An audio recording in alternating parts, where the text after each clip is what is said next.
السلام علیکم۔ امید ہے آپ سب لوگ خیریت سے ہوں گے، اور پروگرام شروع کرنے سے پہلے آپ سے گزارش ہے کہ میرے میڈیا فوکس چینل کو سبسکرائب کریں، بیل آئیکن کو دبائیں تاکہ آپ کو سارے میرے نوٹیفیکیشنز ملتے رہیں۔ اچھا لگے تو لائک کریں اور لوگوں میں شیئر کریں، دوستوں میں۔ یہی میری سب سے بڑی کامیابی ہے۔ آج تقریباً 7واں دن ہے جب اسرائیل نے ایران پر حملہ کیا، اور پہلے 3 دن 2 دن تو ایسے لگ رہے تھے کہ جیسے ایران کو شکست آئے گی، اور وہ اس حد تک اسرائیل وہ مطمئن تھا اور کانفیڈنٹ تھا کہ وہ اسرائیل جو ہے ایران کو ملیا میٹ کر دے گا۔ لیکن تاریخ نے دیکھا، لوگوں نے دیکھا، بلکہ پوری دنیا نے دیکھا کہ ایران نے جو پلٹ کے وار کیا، اس نے اسرائیل کے چھکے چھڑا دیے۔ اور وہ تو ایک قسم کا انہوں نے ایرانی اتھارٹیز نے بتایا کہ ہمارا ٹیلر ہے۔ جیسے جیسے جنگ بڑھتی گئی، جیسے جیسے لوگ اس میں انوالو ہوتے گئے، امریکہ کا بیانات آتے گئے، تو اسرائیل اور شیر ہو گیا اور انہوں نے حملے شروع کر دیے۔ لیکن ایران بھی خاموش نہیں تھا، اور انہوں نے بھی پلٹ کے وار کرتے رہا، اور اسرائیل نے جو تصور نہیں کیا تھا وہ ان کے نقصانات ہو گئے۔ خاص کر کے جو کل سپر سانک بیلسٹک میزائل جو ایران نے فائر کیے، انہوں نے تو ایسی تباہی مچا دی اسرائیل میں کہ لوگ روتے رہے، ببکتے رہے اور بنکرز میں چھپتے رہے۔ اور بڑی بات مزے کی یہ کہ ان بنکرز میں جو بھارتی چھپنے کی کوشش کرتے تھے، انڈین شہری جو چھپنے کی کوشش کرتے تھے، ان کو وہ دھکے مار کے نکال رہے تھے کہ بھائی تمہارے لیے جگہ نہیں ہے، یہ ہمارے لیے ہے، آپ کوئی اپنا اور بندوبست کرو۔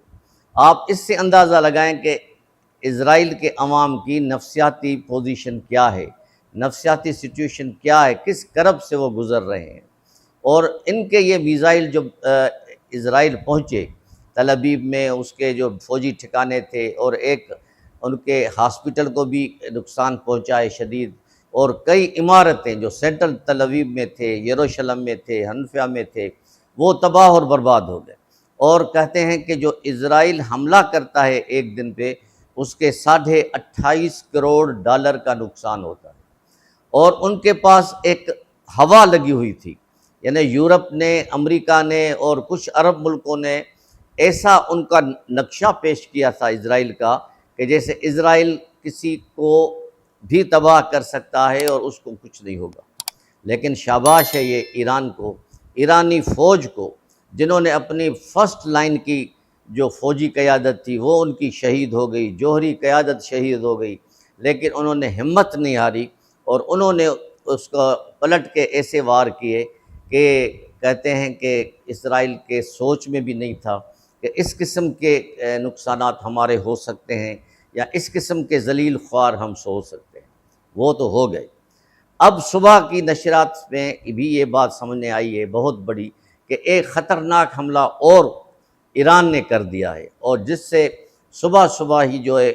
تل ابیب میں، ایک یروشلم میں، اور پس گردائی کا 1-2 شہر ہے، اس میں قیامت برپا ہو گئی ہے۔ یعنی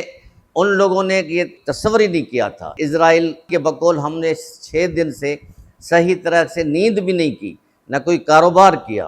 اور تل ابیب کی، اسرائیل کی اسٹاک ایکسچینج اتنی کرش ہوئی ہے جو آج سے 30 سال پہلے تک اس کا یہ کرش ہونے کا کوئی سوال ہی پیدا نہیں ہوتا تھا۔ یعنی اس حد تک وہ نیچے گر گیا ہے۔ اب وہ منتیں ترلے کر رہا ہے امریکہ کے، کہ امریکہ کو کسی بھی طرح یہ کرنے کی کوشش کر رہا ہے کہ آپ آؤ ہمارے ساتھ مل کے لڑو، تاکہ ایران کو ہم کوئی سبق سکھائیں، کیونکہ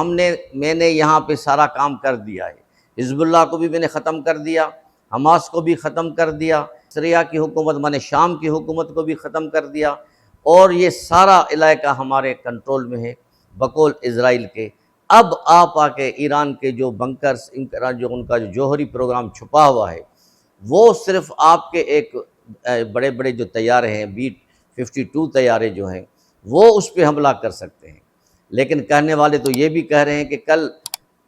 پریزیڈنٹ ٹرمپ نے اس پہ سائن بھی کر دیے تھے کہ ہم اس پہ آ رہے ہیں، ہم حملہ کر رہے ہیں۔ پھر اس کو قومی سلامتی کے مشیروں نے سمجھایا کہ یہ آپ نہ کریں، اس طرح ہم ڈائریکٹ انوالو ہو جائیں گے، اور اگر ان کے روحانی پیشوا کو خدا نخواستہ ہم لوگوں نے یا اسرائیل نے مل کے شہید کر دیا، مار دیا، تو پھر کوئی بھی یورپین پریزیڈنٹ یا پرائم منسٹر، ایون آپ بھی یعنی ٹرمپ بھی، آپ نہیں بچ سکیں گے، اور ان کے ایسے کمانڈوز دنیا میں پھیلے ہوئے ہیں کہ وہ آپ کو بھی نہیں چھوڑیں گے۔ تو مقصد کہنے کا یہ ہے کہ اب ان کے پاس دھمکیاں دینے کے علاوہ کوئی طاقت نہیں۔ دنیا نے دیکھ لیا، ویسٹرن کنٹریز نے دیکھ لیا کہ وہ اسرائیل جو عربوں کا سانس مٹھی میں لے کے بیٹھا ہوتا تھا، اس کو ایک عرب ملک نے، ایک فارسی ملک نے، ایران نے، جس کی ایک اپنی تاریخ ہے 5000 سال کی، اس نے اس کو تقریباً نیست و نابود کر دیا ہے، اس کو اٹھنے کے قابل نہیں بنایا ہے۔ اب بھی وقت ہے کہ ہمارے مسلمان ممالک وہ بھی کچھ عملی طور پہ ایران کا ساتھ دیں، وہ بھی ایک با اصول طریقہ اختیار کریں، جیسے ہمارے فیلڈ مارشل عاصم منیر کی کل لنچ تھی پریزیڈنٹ ٹرمپ کے ساتھ، اور ٹرمپ صاحب نے کہا کہ میں عاصم منیر صاحب سے مل کے میں بہت خوش ہوا ہوں، میں نے کئی باتیں ان سے سیکھی ہیں بقول پریزیڈنٹ ٹرمپ کے، اور ہمارے فیلڈ مارشل نے ان کو جو ہمارے پاکستانی گورنمنٹ کا ایک اصولی موقف ہے وہ بتا دیا کہ ہم اسرائیل، ایران اور آپ میں ثالثی کا کردار ادا کر سکتے ہیں، لیکن اصولی طور پہ اقوام متحدہ کے چارٹر کے مطابق جو حملہ آور ہوتا ہے اس کو جواب دینا اس ملک کا جوابی حق ہے جو ایران استعمال کر رہا ہے۔ اب ناظرین دیکھتے ہیں کہ دنیا کہاں جاتی ہے، اسرائیل کہاں پہنچتا ہے۔ یہ الگ بات ہے کہ ایران بھی اب اس پوزیشن پہ نہیں ہے جس پوزیشن پہ اس کو رہنا چاہیے تھا، کیونکہ جب سے میں نے آپ کو ایک اور ویلاگ میں بھی بتایا تھا کہ یہ رضا شاہ پہلوی گئے ہیں تو ایران کے اوپر 46 سال سے پابندیوں پہ پابندی، پورا ویسٹ اس کے خلاف ہے، پورا امریکہ اس کے خلاف، کئی عرب ممالک اس کے خلاف، لیکن اس کے باوجود اس نے اپنا وقار، اپنا جو مینڈیٹ اپنے آپ کو منوایا ہے، دنیا کے نقشے میں ابھی تک وہ زندہ ہے اور انشاءاللہ زندہ رہے گا۔ تو ضرورت اس بات کی ہے کہ اگر سارے عرب ممالک چپ ہو گئے اور ویسٹرن کنٹریز اور امریکہ نے اسرائیل کا ساتھ دیا تو پھر ہو سکتا ہے کہ ہمارے ایران کو کئی ناقابل تلافی نقصان پہنچ جائے، لیکن پھر اس کی انسرجنسی شروع ہو جائے گی، اس کے بعد پروکسی وار شروع ہو جائے گی، اور جس کو جہاں